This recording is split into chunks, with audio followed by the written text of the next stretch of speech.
नमस्कार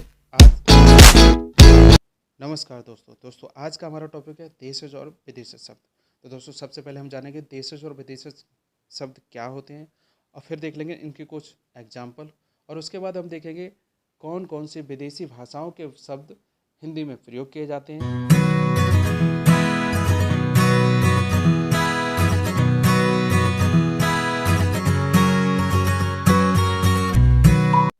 सबसे पहले बात करते हैं हम देशज शब्द की। देशज शब्द क्या होते हैं? हिंदी में प्रचलित ऐसे शब्द जो अपने ही देश में प्रचलित बोलियां या उपभाषाओं से निर्मित होते हैं। कहाँ से? बोलियां या उपभाषाओं से निर्मित होते हैं। वे शब्द जिनकी उत्पत्ति का कोई व्याकरणिक स्रोत नहीं है। दोस्तों इस परिभाषा में सबसे ज़्यादा इम्पोर्टेंट लाइन यही है कि वे शब्द जिनकी उत्पत्ति का कोई व्याकरणिक स्रोत नहीं है। बस इतना याद रख लिया आपने तो आपको पता चल जाएगा कि देशज शब्द क्या होते हैं। वे शब्द जिनकी उत्पत्ति का कोई व्याकरणिक स्रोत नहीं है वो कहलाते हैं देशज शब्द। वे स्वतः ही निर्मित हो जाते हैं। अब देख लेते हैं दोस्तों कौन कौन से शब्द हैं वे। तो देख लो, सबसे पहले कलाई, पगड़ी, खिचड़ी, तेंदुआ, चिड़िया, ओढ़ना, लोटा, डिबिया, डोसा। आप इन्हें एक बार पढ़ेंगे आपको खुद ही पता चल जाएगा कि ये शब्द अपनी आम भाषा में प्रयोग किए जाते हैं, ना कि इनका कोई भी व्याकरणिक स्रोत है। सांवर, डोंगा, कटोरा समाज के लोगों द्वारा गढ़ लिए गए, अपने आप बना लिए गए। ज़रूरत पड़ी कि भाई पापा का भैया है तो उसे क्या बोलेंगे, तो कहते हो चाचू चाचा बोल देंगे। और भाई मम्मी का पापा है उन्हें क्या बोलेंगे, नाना बोल दें। मतलब उसी हिसाब से जो अपने आप गढ़ लिए गए समाज के लोगों द्वारा उन्हें हम बोलते हैं अनुकरणात्मक शब्द। कोई ज़्यादा मोटा ताजा है तो उसे क्या बोले, अरे मुस्टंडा है। कोई पागल सा है, मूर्ख सा है तो उसे मूर्ख ना बोलने का ना भोंदू बोल दिया। तो मान लो इन्हीं शब्दों को जैसे आप देख लेते हैं कौन कौन से शब्द हैं। चाचा, मामा, भाभी, बाबा, नाना, लाला, काका, दीदी, फूफी, टुच्चा, भोंदू, मुस्टंडा आदि ऐसे शब्द जो खुद आवश्यकता पड़ने पर गढ़ लिए गए समाज के लोगों द्वारा, वह शब्द कैसे होते हैं? अनुकरणात्मक, और वो ही देशज शब्द भी होते हैं। ठीक है दोस्तों, अब आगे देख लेते हैं। कुछ शब्द कई शब्दों की प्रतिध्वनि के रूप में गढ़ लिए गए। कोई आपने शब्द बोला जैसे कि पास, उसकी प्रतिध्वनि आस, तो आस पास। सामने बेटा, सामने, आमने सामने। मतलब उनकी प्रतिध्वनि के आधार पर जो गढ़ लिए गए वह शब्द भी देशज शब्द की कैटेगरी में आते हैं। कैसे, कौन कौन से शब्द हैं देख लीजिए एक बार। नंगा धड़ंगा, आस पास, गोल मटोल, आमने सामने, मेल जोल। एक ध्वनि उन्होंने प्रतिध्वनि अपने आप ही निकाल ली, गोल का मटोल कर दिया। अरे गोल मटोल है। नंगा का धड़ंगा, नंगा धड़ंगा घूम रहा। आस पास, आस का पास कर लिया। तो दोस्तों ऐसे शब्द भी देशज शब्द की कैटेगरी में आते हैं।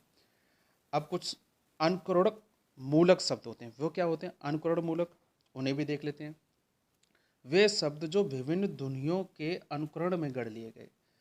कोई ध्वनि सुनी, उनका अनुकरण किया और बता दिया ये शब्द, इसे ये ध्वनि ऐसी है।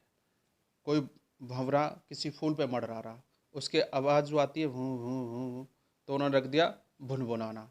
कोई तारा चमक रहा, कम लाइट कर रहा, कभी ज़्यादा कर रहा, कभी कम लाइट कर रहा, तो क्या टिमटिमा रहा।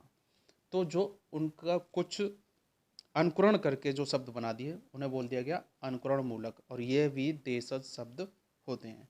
तो देख लेते हैं इनके एग्जाम्पल दोस्तों, क्या क्या है इनके एग्जाम्पल। खटपट, कड़कड़ाना बिजली का, टिमटिमाना, भुनभुनाना, चहचहाना। चिड़ियाँ बोल रही थी, कोई आवाज़ का पता नहीं, चूँ चूँ ज़्यादा होती है, बस ऐसे ही चहचहाना कर दिया। किरकिराना आदि ऐसे कई और शब्द, जो भी ऐसे शब्द बने आप देख लेना और देखते ही पहचान जाओगे कि ये शब्द कैसे हैं, अनुकरण मूलक हैं। और अनुकरण मूलक शब्द कैसे होते हैं? देशज शब्द होते हैं। अब बात कर लेते हैं विदेशज शब्द की। विदेशज शब्द क्या होते हैं, एक बार इसकी परिभाषा।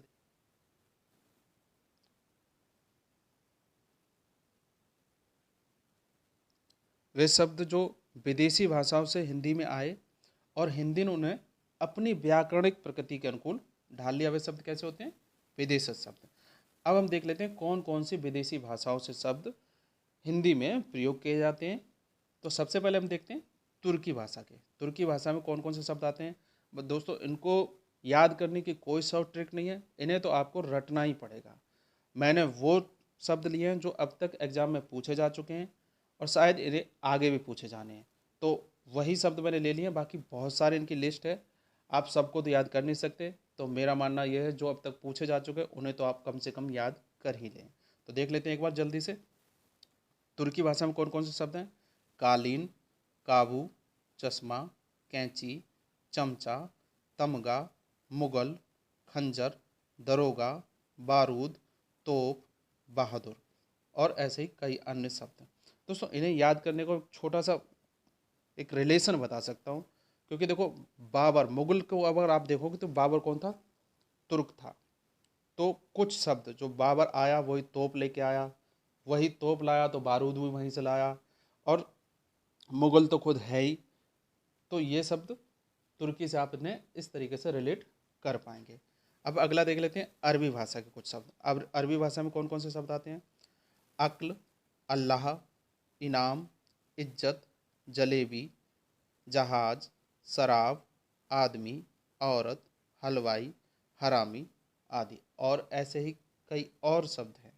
पर आप दोस्तों इन्हें एक बार ज़रूर रिवाइज कर लेना, तो कम से कम इतना तो पता चल जाएगा अगर आप देख लेंगे कि कौन सा शब्द अरबी का और कौन सा तुर्की का। अब हम देख लेते हैं पुर्तगाली। पुर्तगाली में कौन कौन से शब्द हैं? बाल्टी, फीता, तंबाकू, नीलाम, पपीता, काजू, तौलिया, मेज, बिस्कुट, पिस्तौल आदि। तो दोस्तों ये थे पुर्तगाली शब्द। एक बार और आपको रिवाइज कर देता हूँ। बाल्टी, फीता, तंबाकू, नीलाम, पपीता, काजू, तौलिया, मेज, बिस्कुट, पिस्तौल आदि। अब हम देख लेते हैं फारसी। फारसी शब्द कौन कौन से हैं देख लीजिए एक बार। आवाज़, आवारा, आमदनी, आफत, आतिशबाजी, कबूतर, कारीगर, गवाह, गिरफ्तार, दीवार, चादर आदि। दोस्तों फारसी में एक चीज़ को ये देख सकते हैं आप, ज़्यादातर वर्ड बड़े आ से शुरू होते हैं। किससे? बड़े आ से। आवाज़, आवारा, आमदनी, आफत, आतिशबाजी, ज़्यादातर वर्ड, ना कि सारे वर्ड। तो इन्हें एक बार देख लेंगे आप। अब कुछ ऐसी भाषाओं से जो शब्द हैं जिनसे कुछ एक वर्ड ही लिए गए, इन्हें तो आप रटी लो क्योंकि ये बहुत कम है। जापानी से सिर्फ एक शब्द है, कौन सा है? रिक्शा। और ये कई बार पूछा गया है कि रिक्शा किस भाषा का शब्द है? किससे? जापानी का। चाय, चाय किसका है? चीनी का। अब फ्रेंच से देख लेते हैं। फ्रेंच भाषा से कुछ शब्द हैं, कौन कौन से हैं? कारतूस, कूपन, अंग्रेजी। अंग्रेजी भी अगर पूछ ले जाए कि अंग्रेजी किस भाषा का शब्द है, तो अंग्रेजी किसका है? फ्रेंच भाषा का। और तीन ही शब्द हैं इसमें से, कूपन, कारतूस और अंग्रेजी। ये तीन शब्द हैं फ्रेंच भाषा के। रूसी के देख लेते हैं। रूसी भाषा से कौन कौन से शब्द हैं? Rouble, vodka, Sputnik. स्पुतनिक का तो सबको याद रहेगा, रूबल का भी याद रहेगा क्योंकि रूबल रूस की करेंसी है, और वोदका तो याद करना ही पड़ेगा। तो बस रूसी से तीन शब्द हैं और फ्रेंच से तीन शब्द हैं, चीनी से एक है, जापानी से एक है, और बाकी फारसी और पुर्तगाली, अरबी और तुर्की, इनसे ज़्यादा शब्द हैं। लेकिन मैंने इनसे भी वही शब्द लिए हैं जो शब्द अब तक कई बार पूछे जा चुके हैं। तो दोस्तों ये था एक क्विक रिवीजन देशज और विदेशी शब्दों का। अब अगर आपको हिंदी का ही कोई और टॉपिक रिवाइज करना है फट से, तो आप ये वाला वीडियो देख लें। और अगर आप हिंदी से थोड़ा हट के किसी और सब्जेक्ट का रिवीजन करना चाहते हैं तो आप हिस्ट्री का ये वाला वीडियो देख लें। तो दोस्तों मिलते हैं अपने अगले एक और महत्वपूर्ण टॉपिक के साथ, उसका क्विक रिवीजन के साथ। तो बने रहिए दोस्तों मेरे साथ, और हाँ, मिलने के लिए चैनल को सब्सक्राइब कर लीजिए। नमस्कार।